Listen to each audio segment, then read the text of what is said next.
Weekdays at 3 on Local 3. Okay, can you see what is tucked next to Emily Callahan? This is Emily Callahan, by the way. She is here with Chattagroomer, and I am in love and obsessed because you have brought, we think she's 2.5 years old, Persian. Her name is Honey Bunny. How fitting is that? She's literally sweet as a honey bun, so it makes sense. So I was thrilled to find out you were coming today because we have a ragdoll kitten. She's 5 months old, and she, like Honey Bunny, is going to get fluffier and fluffier. Yep. Cats are famous for being able to bathe themselves, Emily, but when they have this much hair, they need some help along the way. Yeah. Y'all do cat grooming. We do, yeah. So when they have a lot of hair, they need a little bit of help, but also, even for our short-haired kitties, when they get older, we often find that they need a little bit of help with grooming. So it makes sense to have them in from when they're little so that they can be used to it, so that they see it as a happy thing, as a comfortable thing for them. Right. So even the ones that don't need a lot of grooming early on, or the ones that can handle their hair early on, it's still a good idea to set up an establishment with, with their groomer, so that they can be comfortable later on if they do need a little bit of help. So if you've ever had a cat in your life or had more than one cat in your life, they all have their own very distinct personalities, right?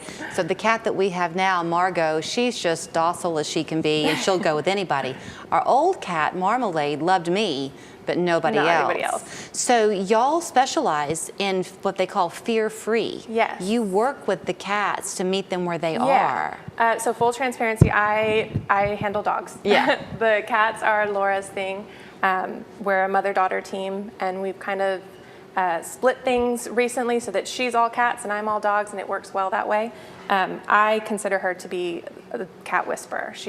There's a little bit of magic in what she does, because she can take most cats, even the ones that have had trouble being groomed previously, and she just convinces them that it's all okay. It's not just a pampering thing to groom your cat, because if they have like knots, it bothers them, right? It can be kind of painful. Yeah, we prefer not to shave them if we can avoid it, but that is sometimes the only option, and she's good at knowing when that's a good option and when there are other ways to handle it. Honey Bunny, for instance, comes in about every 3 weeks or so just for a bath and brush out, which keeps her from getting to the point of having tangles.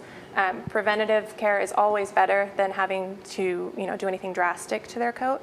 But there's options for whatever they get into, we can sort it out. You also said that it's non-sedated. So if you see that there's an issue with the cat, you're just going to say, let's try something else next time, but never sedate. Not with us. So if we have a kitty that really is too spicy for grooming. Too spicy, that's good. I can't handle it, or maybe there are health concerns, then we might kind of refer them over to a veterinarian who could handle them with a little bit of sedation, just to make sure everybody's nice and safe. Right. But with us, we don't use any sedation. Some of our kitties come with some medication on board, some anti-anxieties, something to take the edge off, because it is pretty weird what we're doing to them. It's not something that they're particularly used to having done, with brushing and shaving and everything. Well, I know you said that you do the dog side of it. So when I think of dog grooming, you kind of can harness them in a little bit, right? A dog. Yeah, dogs can be convinced. Cats have to consent. Okay. So there's kind of a different approach, which is why what Laura does is so incredible. So is she holding them while she does this? She allows them a lot of freedom of movement, and I think that's kind of the thing.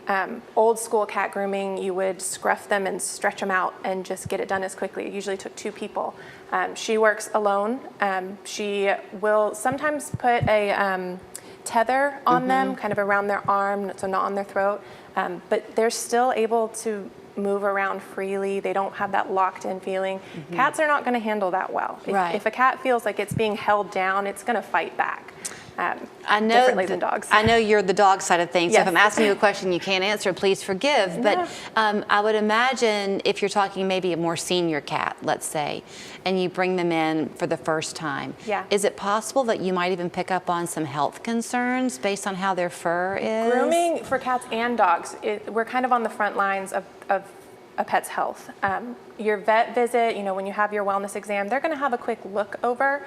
Your groomers are going to have a blow dryer on your dog. We're going to see every inch of their skin. We're going to have our hands on every bit of that dog or cat for at least an hour. So we often will find things that we go, oop, don't like that. Yeah. Let's go talk to the vet about it.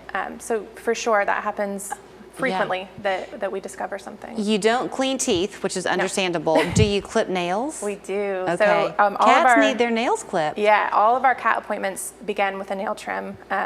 She calls it removing their weapons. And then from there, she can kind of gauge how they're going to handle things. With dogs, we clip and file, get them as short as we possibly can so that they're not, the nails aren't interfering with the structure of the foot, allows them comfort and free movement, that kind of thing.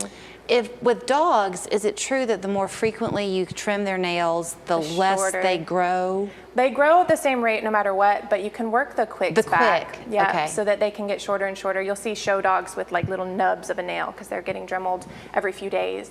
Most of our pets are not, at the groomer that often, but we can still do a lot with our filing, which is why we always include it. There's no upcharges for things that we consider to be very important, and that's one of them. So even if your cat seems to be doing just fine with bathing themselves at home, is it a good idea at least a few times a year to bring them to you, if not every 3 weeks? Yeah, just to kind of let them understand what the process is and that it's not a scary thing.